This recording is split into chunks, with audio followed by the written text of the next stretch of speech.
Good morning and welcome to our latest S&W Sessions. Today we're going to be talking about how technology is transforming the tax function. My name is Tom Shave and I'm the head of tax technology. I'm joined by Mo Salim, who has recently joined us as an associate director, also in the tax technology function.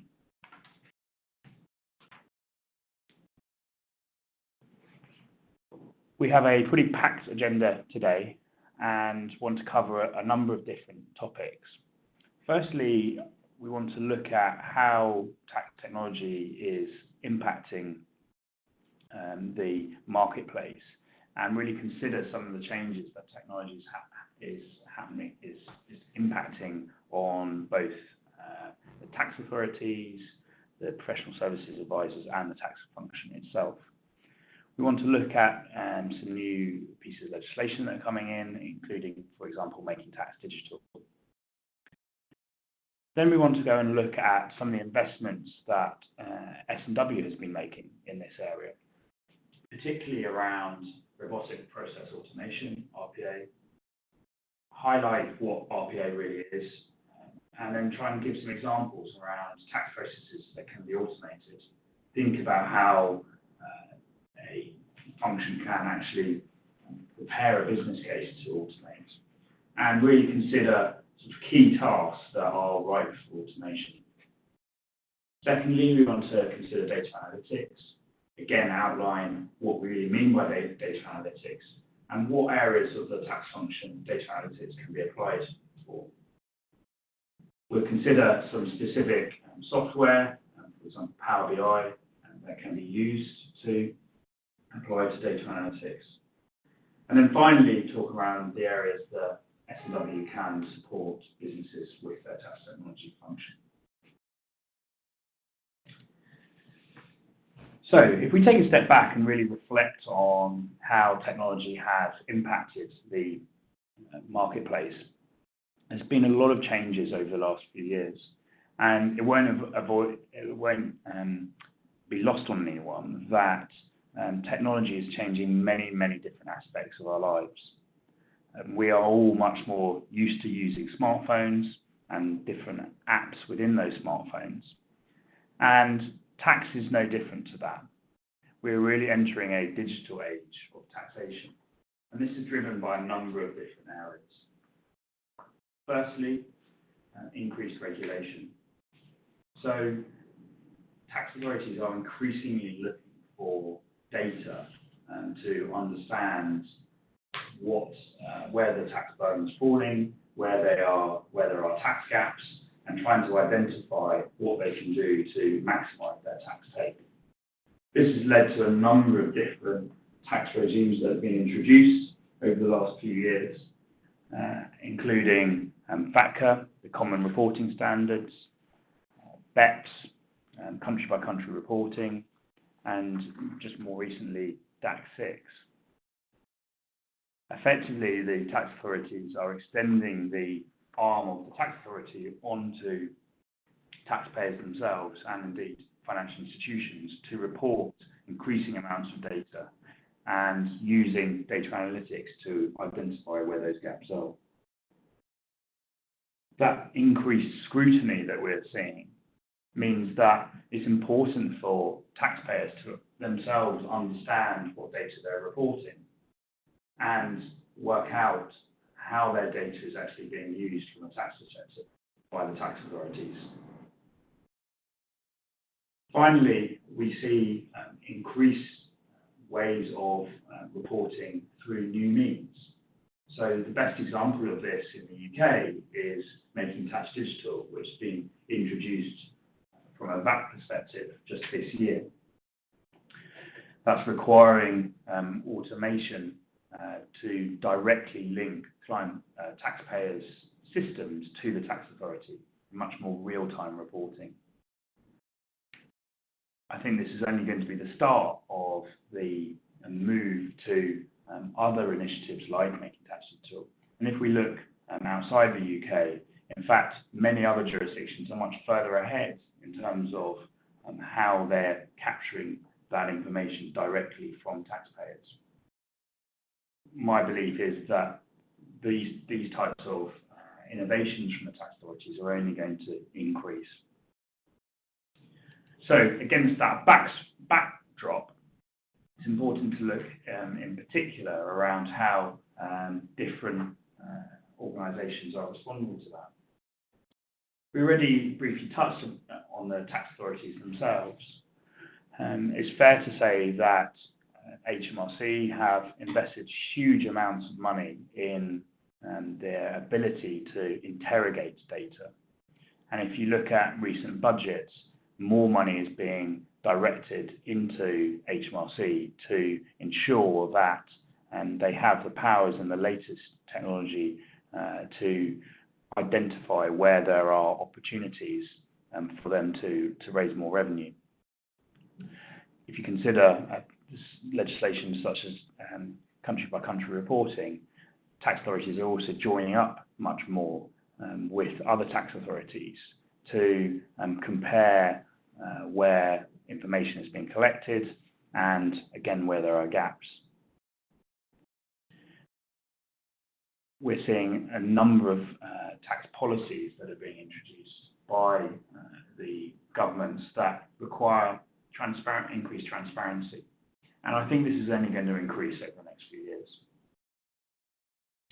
From a company perspective and from our clients' perspective, this has a number of impacts. Firstly, they need to respond to these new pieces of legislation. And in certain circumstances, it means collecting more information, collecting more data, formulating that data into a different reporting schema.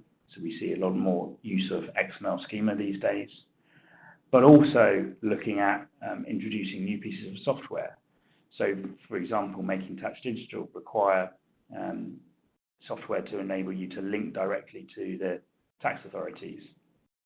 That all requires investment. So organisations are increasingly having to invest in technology for their tax functions to enable them to not only comply with the legislation, but also actually report against those new pieces of legislation. Often those tax technology changes are part of wider technology programs which enable the tax function to piggyback off wider transformational change. However, it's not all about burden. One of the things that we want to talk about today is that there are many opportunities for tax functions and finance functions to actually deliver efficiencies from some of these new technologies. When we talk around RPA or robotic process automation, there is the ability to actually automate many manual tasks. And we've already started having that conversation with many of our clients. Indeed, S&W itself has started using RPA in delivering services to clients.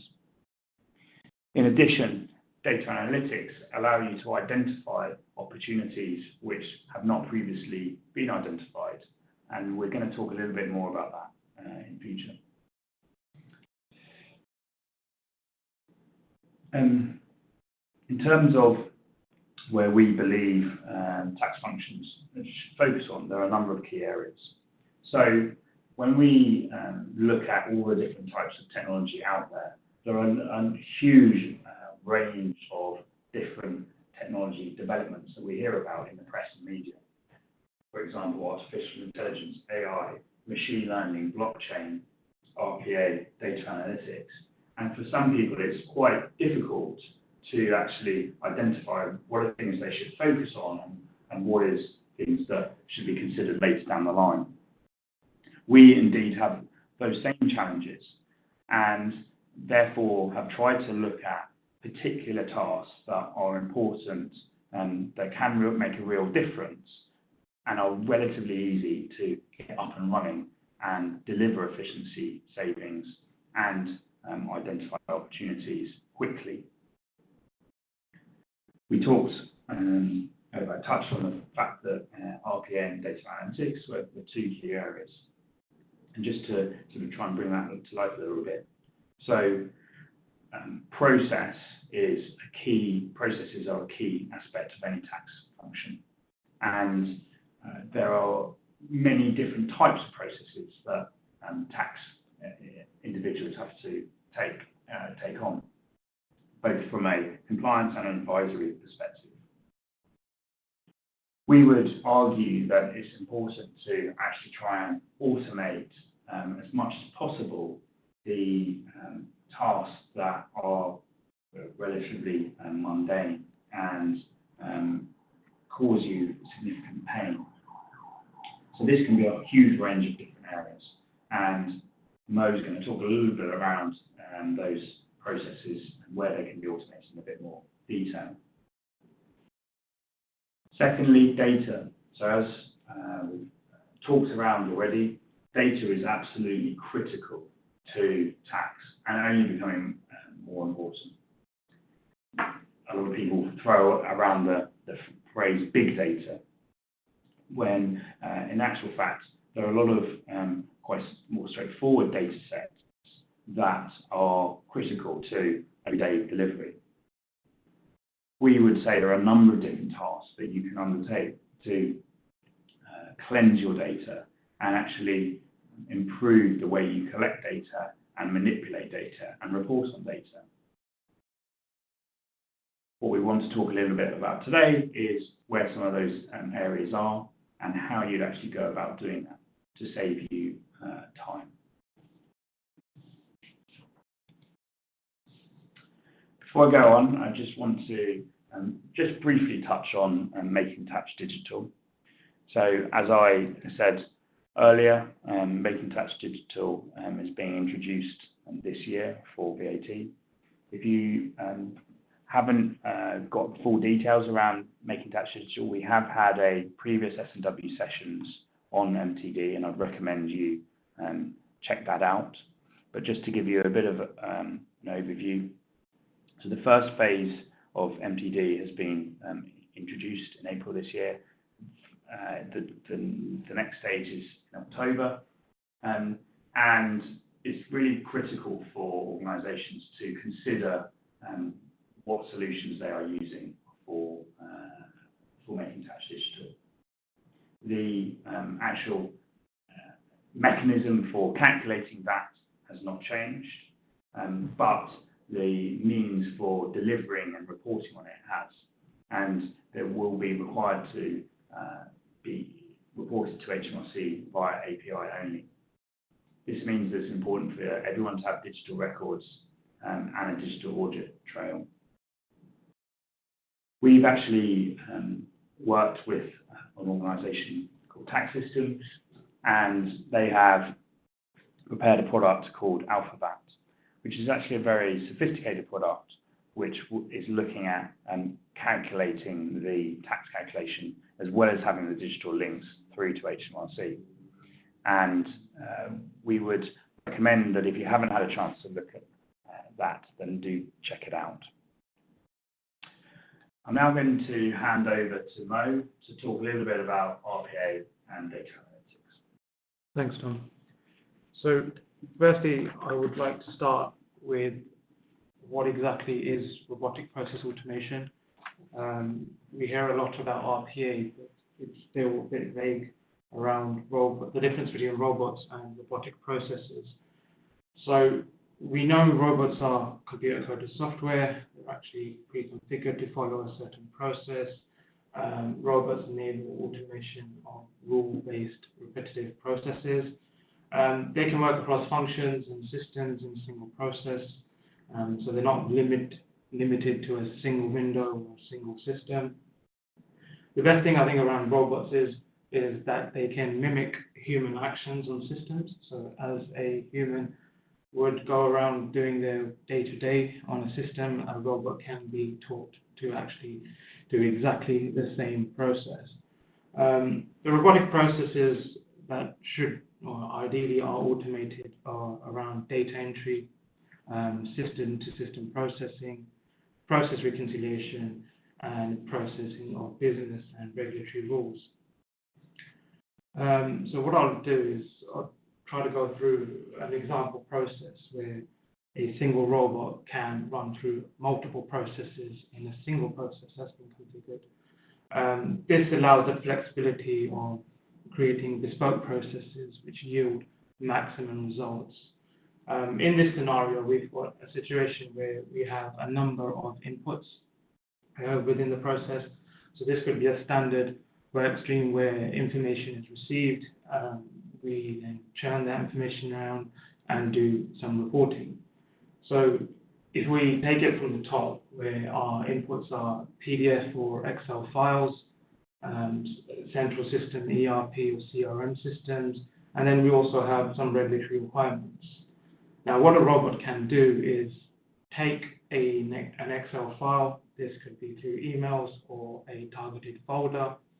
It would feed that file into your CRM or central system, making sure data is correctly inputted.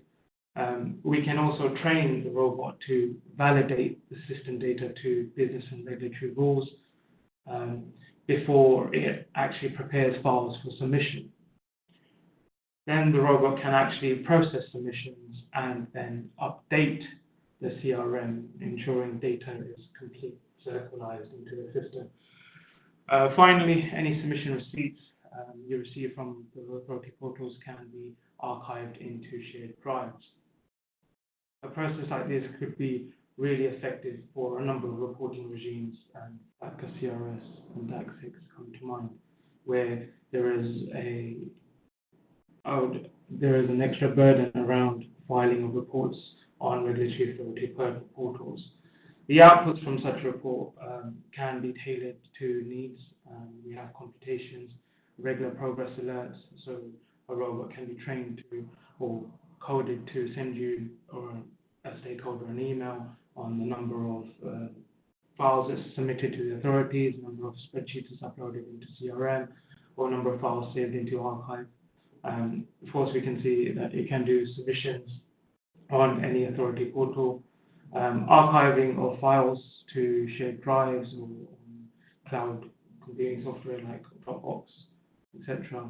And finally, one of the key areas is we can use the data outputs from systems through robotics to actually create dashboards in Power BI and etc. So this is how a process could look, just generally around what processes we can automate. The biggest benefits are going to be found around processes which are high volume, the repetitive, and even where they're across multiple systems can all be automated. A few examples are tax filing, data extraction, tax data administration, document management, data processing, and tax document computations. There are much more processes that we could potentially automate with more complex decision trees to allow for variation or exemption processes. Just moving on to the benefits of RPA, a business can actually benefit from reduced risks. It removes the key person dependency and also risks associated with human error. You can meet your regulatory requirements and deadlines by using RPA, while using it to facilitate the preparation, consolidation, and the filing of tax company returns. Definitely one to consider is the biggest benefit is the output. You can maximize output and deliver more for less. Through RPA, you can produce more, analyze more, and certainly do more. Another big benefit of RPA would be around time. You can realize a 24/7 workforce. Schedules and processes of RPA can be scheduled, where you have a number of processes running throughout the day and even into the night, overnight. We can regularly schedule processes or trigger processes at will.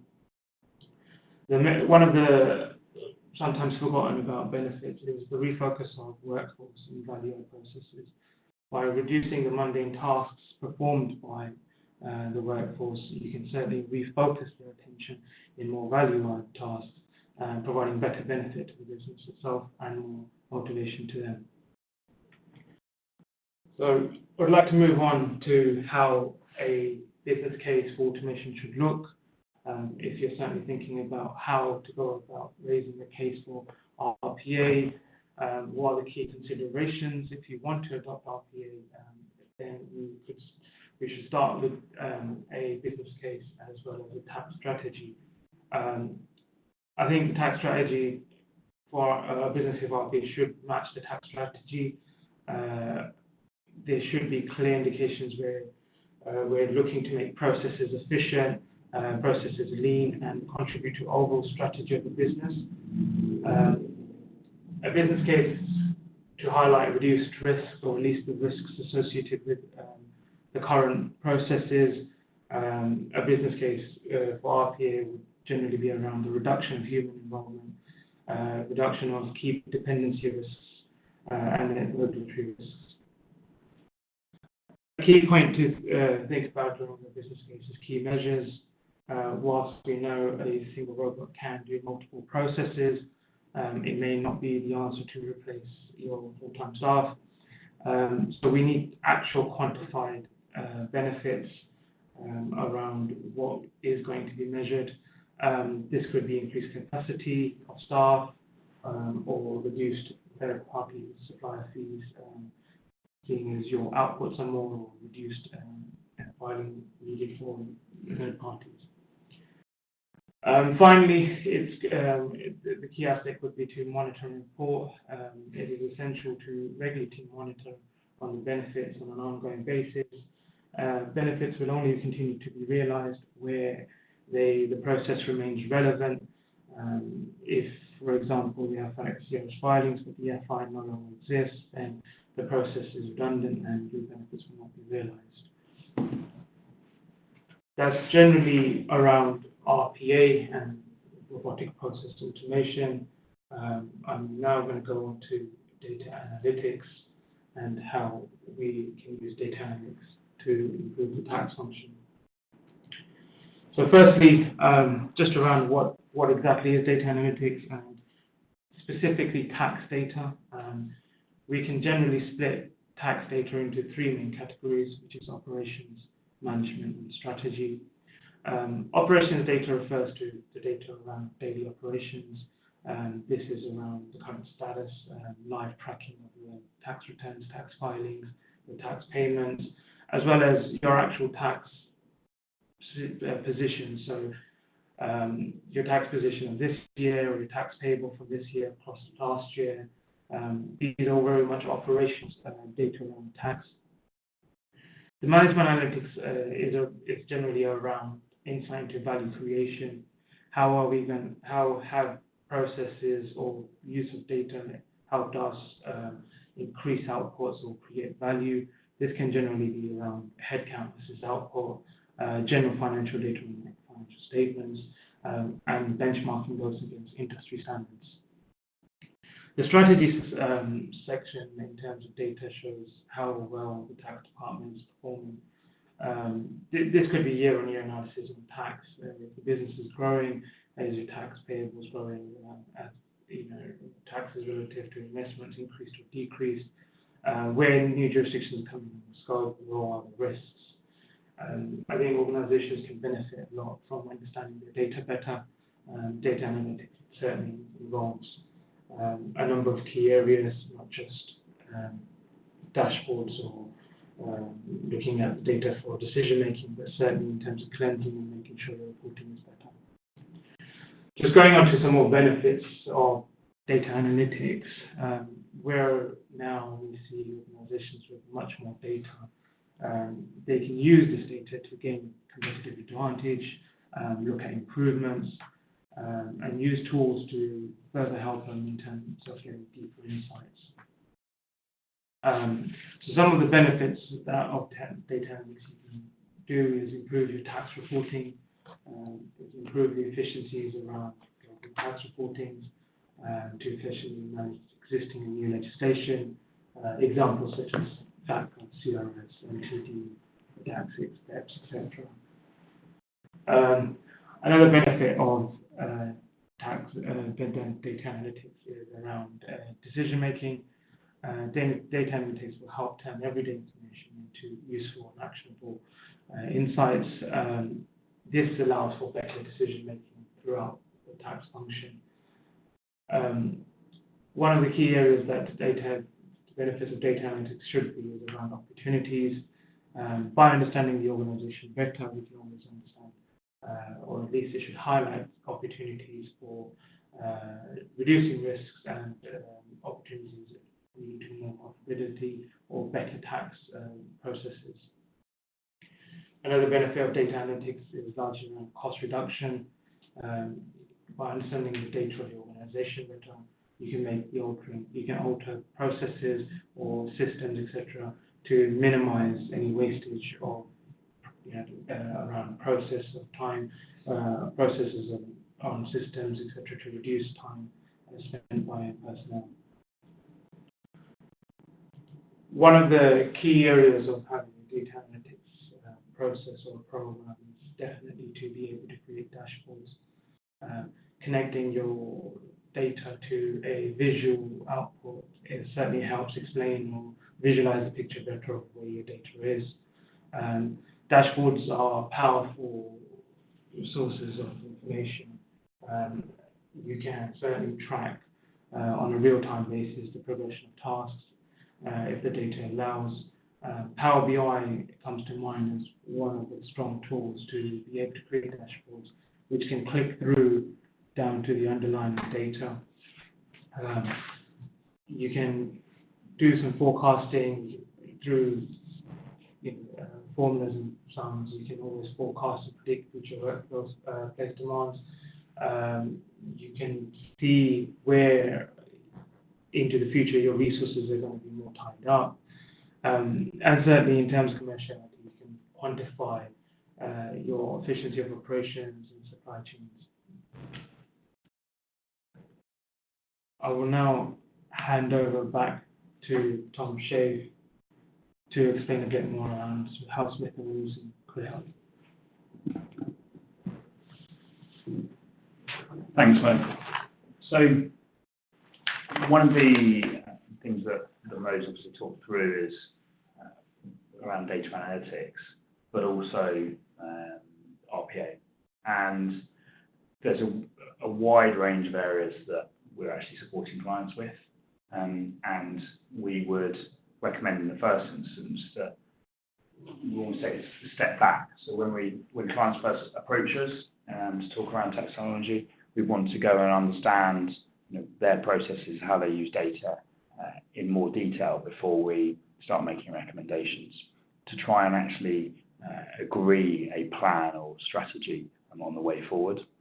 And the way technology is used will differ very much from organisation to organisation and from different types of different sectors who have different legislative demands, but also different sizes of clients.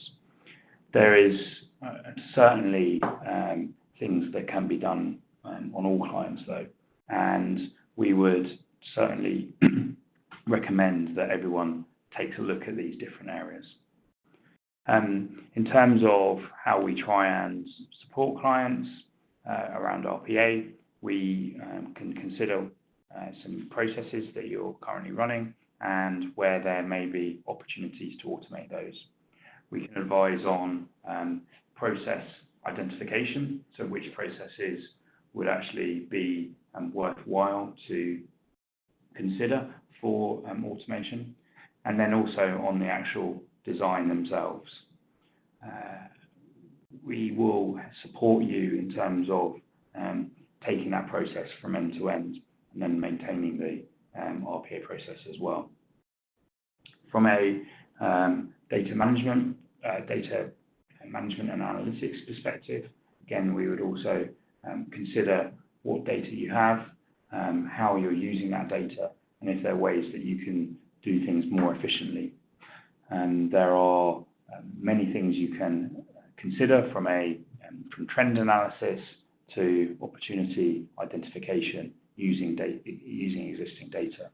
And that data might be in very simple formats, whether it be in Excel or some other extract from your existing systems. We can produce reports and play back interesting data to you and identify where those efficiency savings can be. Overall, we would recommend that you have conversations with us so that we can try and ensure that you are identifying technology where possible that will benefit your organisation. And then over time, you can build that up and ensure that you are really leveraging that technology across the organisation. So we'll now move into questions. Thank you very much for everyone submitting questions. We have a number of questions that have come up. So the first one we've had is around RPA and what type of processes can it be used for, and is it just for simple data entry? Yeah, so I think RPA works well with clear processing instructions. There doesn't need to be simple data entry where it's Excel to systems. They can, and we can, devise a process or develop a process where there is decision making, there is variances to the outcome, but where you need standardized and predictive rules to make that automation rather than too many variances in complex matters, I think. So there are processes which we can code that have a number of outcomes on data or other processes, but absolutely, I think RPA works very well with simple data entry. But you can actually create processes around multiple variations or outcomes where the robot's making decisions based on the data it's handling. Okay, thanks. We've also had a question around the business case and how you would identify return on investment effectively and the benefits from using RPA. We would certainly recommend that considering what benefits you can get at the start of considering RPA is very sensible. Now, there are lots of different measures out there around how much RPA can sort of save you, and it very much depends on the process that you are sort of undertaking. But some estimates say that 1 minute of robot time can be equivalent to 15 minutes of human manual input. So, and that gives you some indication of the types of savings that you can get. But we would certainly say go through an exercise, and we can help you with the business case assessment so that you can spot where those opportunities are, where you're going to get your greatest savings. But it's only really once you implement that and identify some of the sort of cost savings, and that might be in terms of time that can be redeployed elsewhere, or that can be used on more value-added tasks. So there's an opportunity cost to it as well, and it'll partly depend on how you measure your return on investment. One of the questions that we've had is also around the nature of the type of business that RPA can be applied to, and I think we've talked quite a lot, and I think there's an impression that it only applies to larger organisations. I certainly wouldn't say that's the case, and there's plenty of opportunities with mid-sized and smaller organisations or growing organisations too. Specifically, Mo, are there specific systems that RPA works with? And if that is the case, what if you don't have that type of system? I think the great aspect about RPA is that it mimics the human process. We can program a robot to follow the same steps as a human and even build in decision-making variables. So within a single process, a robot could look up, evaluate, and record information based on a number of underlying factors. That is not independent to a single system. The robot can switch between screens. It can scrape data from PDFs or online or shared drives, emails even, and bring that into a CRM, whether that's eFront, or Microsoft, etc. It is not isolated to a single system, and that is one of the biggest benefits of RPA or using robots. So Mo, can you just try and bring to life a little bit an example where RPA could be used in a tax context for a client? Absolutely, and one of the processes that comes to mind is certainly around onboarding like a CRS investors. So just for our clients, can you explain what FATCA and CRS is, because that's quite specific? Yeah, absolutely. So FATCA and CRS are global tax regimes that require investors, financial institutions to report on their investors certain information. That information is actually procured from the investor through the use of self-certs or tax onboarding forms. The self-certs are often used are PDFs or paper forms, and where a robotic process could be utilized is to scrape the information from these PDFs and enter this information into a CRM database, where you can also use the robot to be programmed to validate the data on the tax form to existing information, ensuring you've met your due diligence requirements. I think that would be a really good process for a financial institution. It may involve high volumes of data, and the rules around the validation of self-certs are very prescriptive in certain jurisdictions. They're static in terms of the fields that are being evaluated, and it's around a process which could take a human 10 to 15, maybe 20 minutes to do manually, and a robot will do much faster. So just to sort of break that down for the clients who might not be financial institutions, effectively taking information from a form and populating that into an Excel at a very simple level. Yeah, absolutely. So you can take any sort of data from a PDF and populate Excel or your CRM system. We can run validation. So the robot can run a validation. It can be coded to evaluate the data it's feeding into the system and cross-match that to other data sources. Okay. In terms of one of the other questions is around maintenance. So how will the robots actually be sort of maintained when they're actually being run? How do you see that working? Yeah, I think maintenance is key when it comes to keeping your RPA process up and running, as well as maintaining the efficiency it was there to provide in the first place. If you're not establishing a regularly scheduled maintenance protocol, you'll find immediate issues with your RPA that might be recurring. Luckily, the robots themselves don't need maintenance, but the process has to remain relevant for it to provide continuous benefit. So I think a maintenance and a service program is essential to the whole process and program. Okay. Thanks very much for everyone's questions. If there were any questions that we missed, we'll get back to you separately. So thanks everyone for dialing in and listening. We really hope that that's been helpful and you'll really consider how technology can be used going forward in your finance and tax functions. The next S&W sessions will be in a month's time, and it's going to be focusing on M&A transactions. Thanks very much. Have a good day.